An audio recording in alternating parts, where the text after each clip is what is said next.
Yeah, we're gonna answer some questions. Wanna come out? It's okay. Hi there. So I wanted to come out here and answer some questions. I got a little bit of time here on my lunch break. Max is gonna come out with us today, maybe.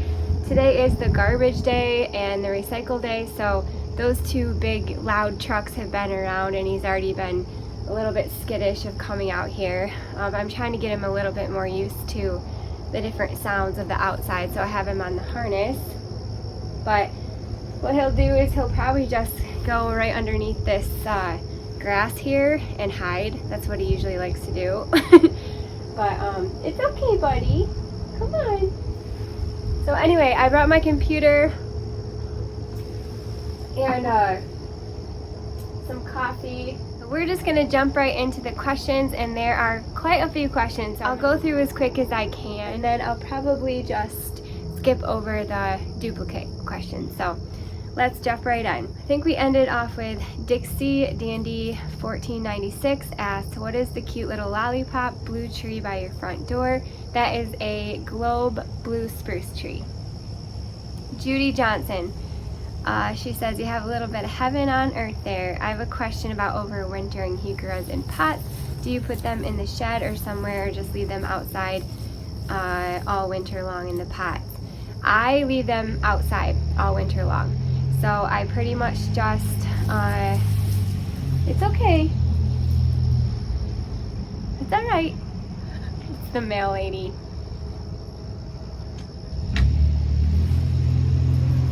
It's all right, buddy. You want to go inside? You're all right. I'm gonna hold him for a second. Sometimes he does better at that.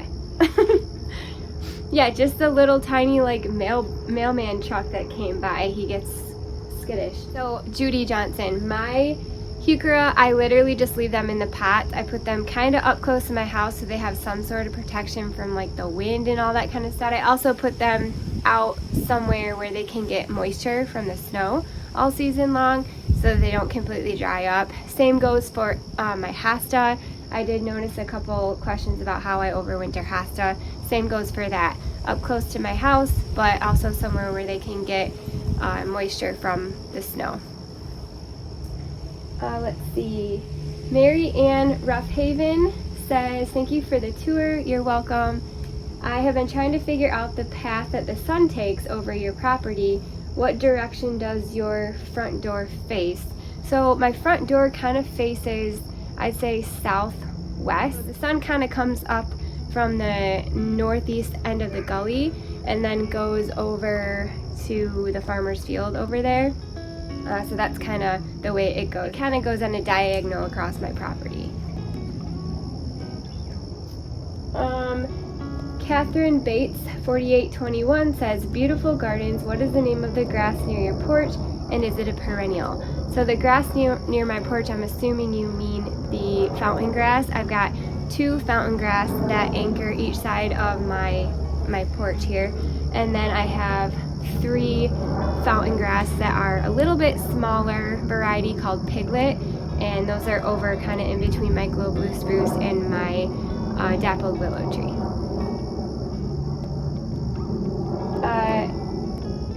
T. Sasha Santiago 1493 says, do the deers eat your Hasta, or do you feel it is a certain variety of Hasta that you planted which causes them to skip over? It's a great question, and I know a lot of you have asked it over, you know, the movies that I put out. It looks weird, right? Like I'm bumped up against this woods and in the kind of the forest area, yet I've got tons of Hostas and they don't look like they are touched by the deer, and in fact they are not. So long story short, I don't really have deer issues in the growing season in the summertime. I think there's just lots of other places for them to get their food, because we've got oh, UPS guy's coming. You're all right. He's gonna go hide. It's all right, buddy. You're a good boy. All right, he's gone. Okay. He's gone. And you want to go inside? Just let him sit there for a sec. I don't really have a lot of issues with the deer in the growing season. However, I have heard, and I've never heard this before, but just recently I heard this, that the deer kind of steer away from thicker leaf hosta. So I do have quite a few thicker leaf hosta, however, they don't touch any of my hosta. So, do you want to go inside? We're just gonna sit there on the mat. I do have a little bit of issue with them in the winter time. They come through and eat my semi-evergreen plants like heuchera, carex, any arborvitaes that I've kind of gotten rid of over the years because of that. Alrighty, let's see here. Next question is from Michelle Parker, and I have gotten this question a few times recently. Wondering if I know that the U.S. flag etiquette is that the flag be lit up or you take it down at night. Yes, I do know that. I do actually have a little solar light that lights it up at night. Kind of hidden between a few plants, but I can throw a picture in here of it. So that lights it up at night. I pretty much leave my flag up 24/7 unless there's a giant windstorm coming through or an ice storm, and then I take it down. Stuart George 7830 asks if I have ever planted bare root hosta before. No, I have never planted bare root hosta. However, Karen Fuller did, and she commented, I hope that you've seen her comment. She said, I planted 3 bare root guacamole hosta this spring and they are growing. I love them. So thank you, Karen, for helping Stuart out there. Janine Clark 8728 asks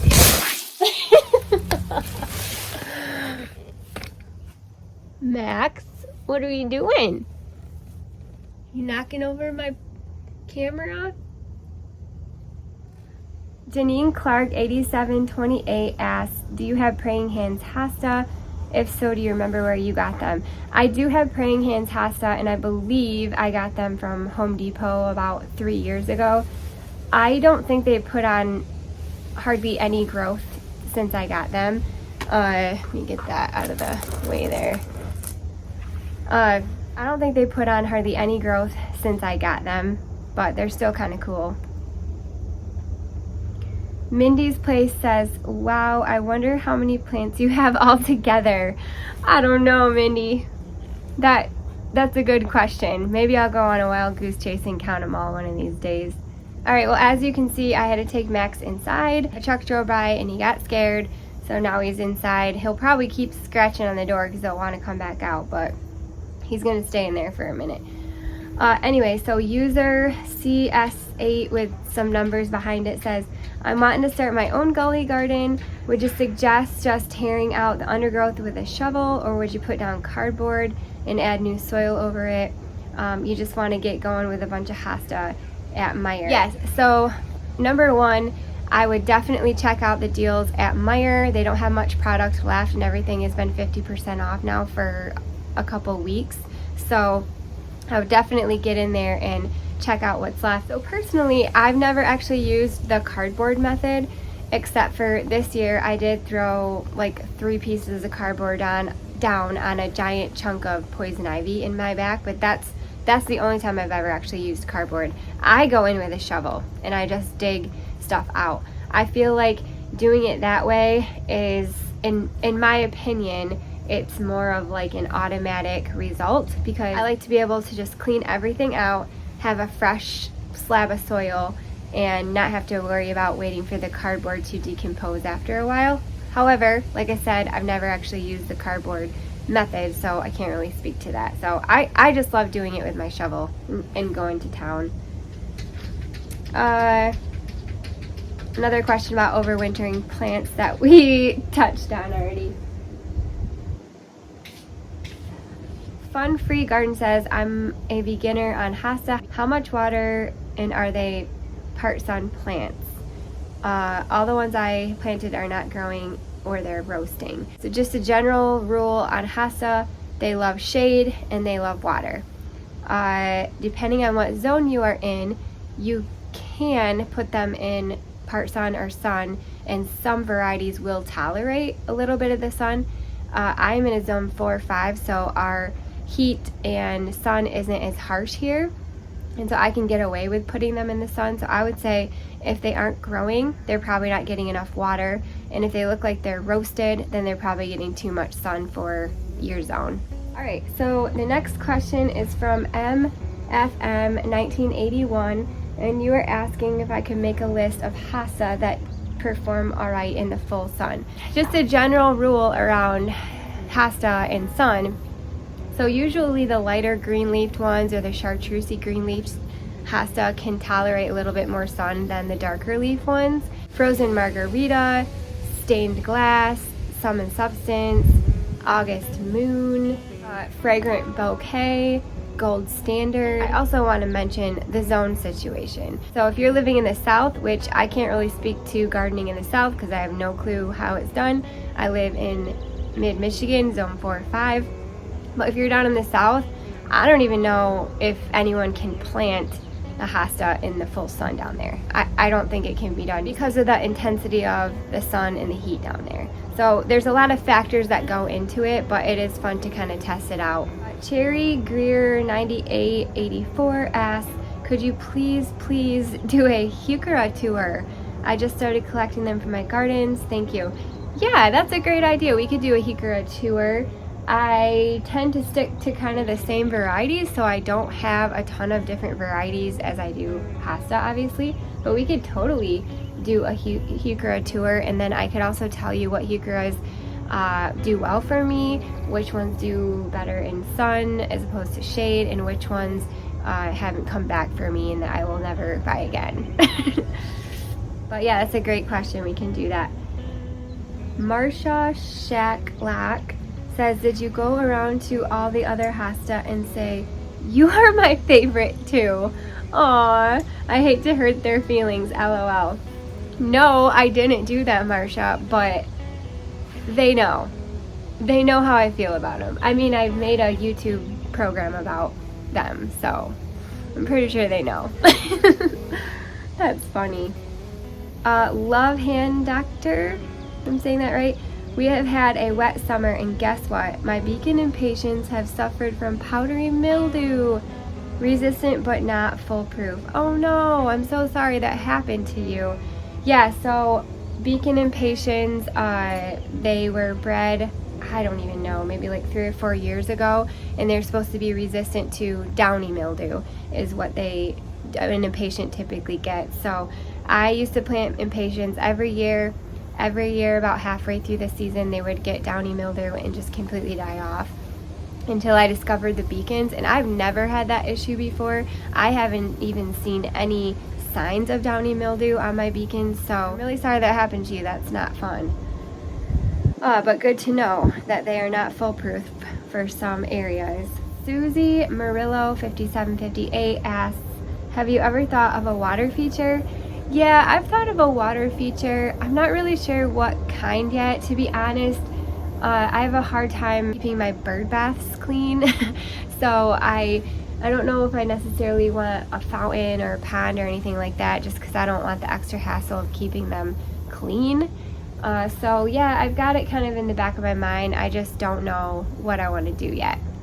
Michelle Blumenstock 6986, I was wondering how much property you have. So we live on like just under an acre. It's like 0.98 or something of an acre. Wanda Totten 7738 asks, what kind of edging is that and where did you get it from? So the brown metal edging that we have is from either Home Depot or Lowe's.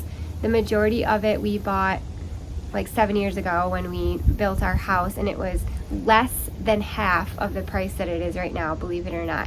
It was probably about $8 to $10 for an 8-foot piece. Now it's between 20 and 27 bucks a piece. It's insane. I did find it the cheapest recently at Lowe's, but it's still ridiculously expensive. It is amazing for areas that you want to put in place and they're pretty much permanent. It's not completely permanent. It's not like you're cementing it in. So I have actually lifted it up and moved it out further if I want to make my bed bigger. But it is a really nice edging if you want kind of a semi-permanent area. You don't want to have to mess with edging with your shovel every single year. So it is an investment if you have areas of your garden that you want to be like that. I don't have it on all of my gardens. It's mainly just kind of around my house where I want to keep it tidy. It's super easy to put in. It looks a lot more intimidating than it is. So it comes in either 8-foot pieces, 4-foot pieces. You can get it in a round piece. It comes with 4 stakes, so 2 on each side that are attached. You take a pliers and kind of wiggle them off, and then you use those stakes to splice it together with the next piece. It's really easy. I've actually showed it in a couple of my movies before. Lori3479 says, congrats on 10,000. Thank you very much. What happened? No free work plants this year? I love seeing what you get from the free work truck. I work from home from a perennial company that supplies plants to Meyer grocery stores in the garden center. And every once in a while, the office or greenhouse where they grow all the plants, they send an email out that says there's free trial plants that we can come and take. I live about an hour away from that office, and so this year when they sent out the email about the free trial plants, I just had lots of stuff going on and I wasn't able to get in there in time, and so by the time I had gotten there, the trial plants were pretty much completely cleaned out. So there was an opportunity, I just didn't get there in time. Hales McSnail says, have you ever met a hosta you didn't love? Nope. I love them all. Sheila Goins 1869 asks, what are the 3 grasses you have in the front? And I think I already covered that, but those are the, I'm assuming you mean the piglet fountain grass. Bliss Botanical Garden 9442 says, Jess, are you going to plant in the areas you put wood chips? I guess I'm trying to figure out if the wood chips will kill the weeds and bushes. I guess the short answer is yes, I'm hoping that's the case. In the front of that area, I had worked really hard on cleaning up all the weeds and the scrubby things going on. I actually rototilled it up so that when the time comes and I want to plant, I can just move the wood chips aside and plant directly into the freshly tilled ground, I guess. As I got further back into the garden, I thought, you know what, these weeds are really not that bad, and instead of chancing getting poison ivy and worrying about it, I got all these wood chips, tons of them. I'm just gonna throw on like a really thick layer and see if it kills off the weeds. So that's what my hope is. We will see what happens. I don't know. I think I might just have to wait maybe a few more weeks before I start actually planting in there. Joy Davis 4087, are you growing firelight hydrangeas by chance? No, I don't have any firelight hydrangeas. I have Little Quickfire, Limelight, Little Lime, Bobo, have a Strawberry Sundae. I've got some smooth hydrangeas. I did just put in Quickfire Fab and Ruby, but no, I don't have any firelight yet. But I do have my eye on the firelight tidbit. That one looks really neat, and it looks like it's a smaller variety. Brandon Adams 6041 asks, is it easier to make a movie in the app you showed us or to create a video on your iPhone? So Brandon, that app I showed you is on my iPhone, and that's the only way I've ever made a movie, so I'm not really sure. I've never actually made a movie like through my actual iPhone. It's always been through the app on my iPhone, if that makes sense, through the iMovie app. However, it is very easy. It's so user friendly. I am not a tech savvy person at all, and I can just whip right around this little app and do all sorts of things on there. So very, very easy to use. Sheila Fears 591 says, do you start your beds with cardboard and then mulch? So no, I don't. I don't use the cardboard method.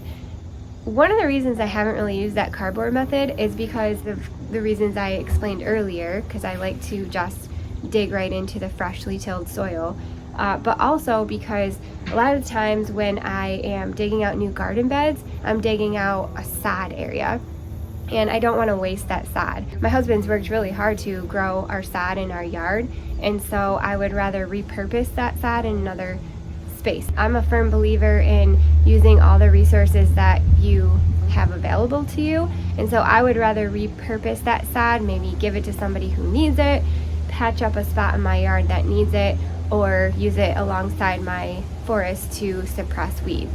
So that's just my personal opinion. Instead of laying cardboard on it and killing it, I'd rather just do the extra work of digging it up and using that sod somewhere. Ellie bit a fussel? I don't know. Hey Jess, I live in Michigan. Hey! And I wanted to know what time they do the sale, like what month. I was thinking about making a trip. Okay, so you're talking about the Countryside Greenhouse sale. Last year they had like an insane deal on perennials there. It was like $1.50 and $3 a piece. And I was just up there a few days ago actually, and the little square kind of 4-inch pots were $3.99 a piece, and then the 1 gallon pots were around $7 to $10 a piece. So the sale that I got last year is not going on right now. However, you can get a ton of great perennials for about $4 right now, which is actually a really great deal. Melissa Davis, 3814. Congrats on 10,000. Thank you, Melissa, and I hope that you're doing better after the things that you've been dealing with just recently. I've been thinking about you. I'm sorry for your loss. I think I subscribed back when you were under 25,000. Thank you. My first question and suggestion was about the impatiens. When is Max's birthday? Aw, thank you for asking that. You're so sweet. Yeah, his birthday, I believe, is October 14th, 2 days after my sweet Nanny's birthday, and he is going to be 1. So thank you very much for asking. Tabitha Dooley says, thanks for answering my question. You're welcome. How long do you give plants before you move them? I have 3 August moon hosta. One gets a bit more sun than the other 2, and it's suffering. But this is the first year in the ground. Would you wait and see how it does next year or move it this fall? So Tabitha, I just first want to say I think it does depend on your zone, whether or not you're putting hosta in the full sun or not. As I said, I live in a 4-5 and my sun situation isn't as harsh, so I can get away with it, especially with the August moon. I don't see any negative effects from the sun. However, I would leave it. I would leave it and just test it out and see how it does. I usually give things like 1 year to 1.5 years, sometimes 2 years to see, because you never know. Maybe it just needs a little bit of time to send its roots out and get acclimated in its spot, and it might do just fine. But if you are a higher zone than me, it just might not be a good move to put hosta in the sun, and then you might want to move it to a different location. Joyce Pryor 9848 asks, what inspired you for the vision for your property? Man, lots of different things, Joyce. So I would say, like my front landscape, I found a picture years ago and it was similar to what I have. It was kind of like a nice little tidy strip of boxwood lining a path, so I really wanted that. For my gully garden, the place I grew up working at, Cherry Valley Gardens, that inspired my gully garden. My sister and I used to plant these beautiful gardens there with just impatiens and begonias and hosta. There was green space and benches and arbors and paths, like this beautiful little kind of magical world. And I always thought, when I get older and have my own place, I want to create this at my house, and that's what inspired the gully. I didn't know where it was going to go until my Aunt Pam, which I don't think I've ever told my Aunt Pam this, but Aunt Pam, if you're watching, thank you. But she kind of inspired the placement of my gully garden, because her and my Uncle Greg were visiting from Wisconsin at the exact time we were building our house. And they came and walked the property with us, and the gully was just tons of gross, foresty, nasty vines and bushes and just weeds and poison ivy. And she pointed to it, and I don't know if you remember this, Aunt Pam, but she said, this is a really cool area. If I was you, I would just deck this out with a bunch of bulbs. And I thought, that's it. That's gonna be my garden. And I just named it the Gully because it's kind of down a hill in a little gully. So that's the inspiration for that. My island bed actually was inspired by my brother KJ. He worked for my cousins in Wisconsin. They had their own landscaping company, and he used to put in kidney bean beds, lima bean beds, island beds all the time for them. And he would send me pictures of the work he did, and I thought, these are really neat and I want one of these for my garden. The river birches were inspired from my house growing up. We've got a beautiful birch tree in our backyard and it still stands there today. My mom still lives in that same house today, and I always loved that tree. I thought it was beautiful. So that inspired those trees. Let's see. Oh, my mailbox bed, the red, white, and blue there, that was inspired by my youngest brother, Michael, who is stationed over in Germany in the Army. So that was inspired by him, the whole red, white, and blue. So I guess different areas were inspired by different things, but that was a great question. Lois Sailor 2832 asks, your gully doesn't have big drifts of the same thing. Why don't you do that? You know, I don't know. I'm not like a huge drift person. If I had like a massive property, maybe I would do more drifts, but I kind of like to collect, especially in my gully garden, I like to collect lots of different hosta, and if I did, you know, massive drifts of them, then I wouldn't have the space to collect a lot of different varieties. So I like to kind of mix it up a little bit and not be so cookie cutter, I guess, for lack of a better word, and just kind of do my own thing. I love drifts in certain areas. I'm thinking of a drift of autumn frost hosta that I have. There's like 5 in a drift. I think I have a drift of around 5 stained glass hosta in an area and around 5 to 6 lakeside cupcake in an area. But honestly, I don't know. Maybe it's just my style. That's what I like to do, is kind of spot place things and maybe do little drifts of things here and there. It's just the way I kind of like it, I guess. But great question. Tracy6756 asks, do you have a P.O. box address us followers can send gifts to if we want? Oh, Tracy, you want to send me a present? I don't have a P.O. box, but I guess I could ask Nate if we could work on that. But you don't have to send me any presents, but that's very nice of you. I could work on something like that. Dawn6946 says, LOL, my hubby and I had some words yesterday after I watched your movie. He's from Michigan and said, it doesn't get that hot in Michigan. I said, she lives there. What would the purpose of her lying be? The purpose of her lying? It was one of those moments when I realized we were an old married couple. Dang, it's happening more often. Now I have to tell him it was the feels like. Yeah. So, as all of you know, our country has been experiencing a massive heat wave in the previous days and weeks. In Michigan, it was insane how hot it was here. And I think I had mentioned it was 110 one day. And I got to thinking, like, 110, that sounds a little nuts. And so I asked my husband, I was like, are you sure it was 110? He's like, well, yeah, that was the feels like 110. It was actually like 105. And I was like, all right, I better tell them that I misspoke on that one. So yeah, it was feels like, but still, that's really hot. And it was 105. Another question from Lois Sailor 2832. Can you buy the land across from you? That would be awesome place to add to your garden. No, so that land is not for sale. It's basically everybody's in our development. It's just kind of like a green space. There's a few different green spaces like that in our development. So anybody can kind of go in there and use it. I did actually email the lady that kind of is in charge of our development, and I asked her if I could make a kind of a community garden over there a couple of years ago. And my neighbor across the way there, she was all on board with it, and she's like, I'll help you, that would be really fun.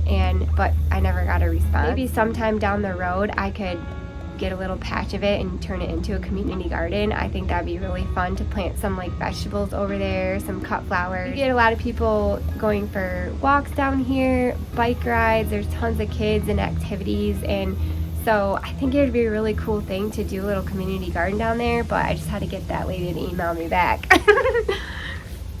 So that was a great question. We have one more question, and it is from Tina8065. She says, congrats on 10,000. What a fun milestone. Thank you very much, Tina. And thank you for being here as well. Who are your favorite gardening YouTubers to watch? Boy, that is a great question. I think the easiest way to do that is just show you the people I subscribe to. Let me see if I can figure out how to do that. As I said, I'm not very tech savvy. I've got like a list here, and they're in no particular order. Oh, Nate's home. Hi, Nate. I'm just answering people's questions. Is that door unlocked? Huh? Is that door unlocked? Yeah. Max is in there. He was out here, but he got scared of the mail lady. So my two most favorite people on YouTube to watch are my sister, Coco. Her real name is Jocelyn. I call her Coco because she's always had long, beautiful black hair. So it's kind of my nickname for her. But I watch her. She has a cut flower garden. She sells plants at the farmer's market. She makes dried jewelry. She does all kinds of great things. She's super fun to watch, so I watch her. I also watch my brother Karsten, who you guys may have seen here a few times. He comes over and helps me do different projects. He helped me with my trellis. He built our retaining wall. He built a little bird feeder for me. He's done all kinds of great things, but he has his own YouTube channel called GoodEater, and he does basically like fishing. So he does catch and cook. Basically, he will catch fish and then he'll fillet it up and then show you how he cooks it and eat it and tell you how it tastes. So it's really fun to watch. I love watching him. My next favorite person is Nicole Smith Gardening. She is just such a breath of fresh air. She is so down to earth. I love that she shares all of her gardening struggles. So she's super relatable, and she's just so hilarious. Like, I find myself literally laughing out loud when I watch her, and she just brings me so much joy. She's actually Nate's favorite too. Every time I have her on, he'll say, "That's my favorite gardening YouTuber next to you, Jess." And he just loves her too because she's just so real. I love her so much. Another cool thing about Nicole is she lives in Texas. So she lives in a completely different zone than me, and it's just really interesting to see the differences in our gardens, and I really enjoy that. So Nicole Smith Gardening. Another person I follow is Gardening on the West Fork with Teresa. So she's got a little channel where her and her husband show you around their garden. She lives on a river and in a different state, and so it's really interesting to see kind of the plants that she plants, and I just also find her so down to earth and easy to watch, super relatable, and just a really nice, genuine, sweet personality. Her husband Reggie follows her around with the camera, and they're just the cutest little couple I've ever seen. Let's see here. Guiding Green Thumbs. So there's a lady, I think her name's Shelly, and she's got beautiful gardens at her house. I stumbled upon her last year, and I absolutely love her shade gardens at her house. She's got this beautiful little island of hosta and all kinds of other shade elements going on. And her husband also follows her around with the camera, and they're just kind of hilarious. They bicker back and forth, and I just find it super entertaining and fun. They just bought a piece of land with a barn on it, and she created this beautiful cut flower garden. It's been a lot of fun watching her and her family just turn that property around, and I just feel like I'm like a part of these people's lives. But she's a lot of fun to watch. I also watch Nicole from Flower Hill Farm. Same thing with her. She's just super authentic. She doesn't try to be anybody that she isn't. She's completely herself. She's super goofy, and she's also emotional at the same time. I love that. I love that she shares her raw emotions on her program and just shares all of the successes and failures alike. So she's super relatable. I love her a lot. I really love the Impatient Gardener program with Erin. She lives in Wisconsin, I think, and so it's kind of a similar zone to me. We have completely different gardening styles, and so that's why I like her a lot. I learn a lot from her. She is super knowledgeable. Like, I love how she can just rattle off all these botanical names with like 3 different words with 20 letters in each word. She's just a wealth of information, and so I really love her. I also love like the tone of her voice. Her voice is super easy to listen to, so I love just putting her on in the background while I'm like cooking or cleaning or whatever, and she's just really relaxing to listen to, but I also feel like I'm learning things in the meantime. So Erin from The Impatient Gardener.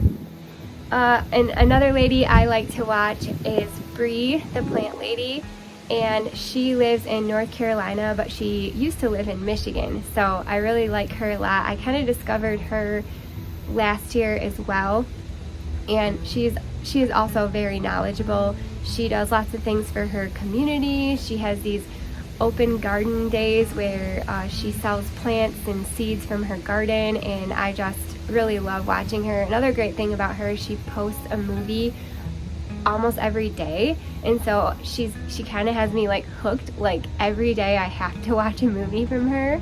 Like it just it's almost like a drug because she's got me so used to her posting, even if it's just like a little 5-minute video. I've gotten so used to watching every single day from her, so I really like that. I also got to see her at the West Michigan Garden Show this past spring. She did a presentation on succulents, and she is also just a wealth of knowledge, an amazing gardener. And then lastly, I like to watch Heidi from Garden Crossings. I just kind of discovered her this summer, and I stumbled upon her actual retail garden center, which is in Zeeland, Michigan. It's only about, I don't know, maybe 5 to 10 minutes away from my office where I work. I had went into work one day at the office, and I thought, you know, I'm gonna take a different way home. There's lots of little mom and pop kind of roadside shop stands for selling perennials around that area, and I stumbled upon her greenhouse. I was just awestruck by the beautiful gardens out by the road. I ended up doing like a little impromptu tour, and went in and bought some things, and then I've been back a couple times since. But anyway, her gardening channel is also just a wealth of knowledge. They deal with pretty much exclusively proven winter plants, I want to say. I don't know that for sure, but from what I've seen, a lot of it is proven winter plants. So she's very well versed on all the different varieties and like the things that are up and coming. She too puts out quite a few movies, almost one every day, which is pretty cool. So I really love watching her, and I actually got to meet her as well. That was a lot of fun, and she was really busy giving tours the day I met her, so I didn't get to really talk to her much, but I got my picture taken with her. But honestly, I think that's pretty much it. I do watch Paula Deen because I love to cook, and she was my grandma, my nanny's favorite cook, so I love watching her program. But anyway, thank you guys so much for hanging out with me. Thank you for all of your questions. These are really great questions, and I appreciate the fact that you even care to ask. So I'm sorry if I missed anybody's question. Sometimes it's hard to find things on here because so many people are commenting and questioning all the time. It's just really hard to keep up with, so I apologize if I missed your question. I'll try to keep tabs on it a little bit better from here on out. So anyway, I hope that you just have a wonderful day. Thanks again, and we'll see you later. Bye.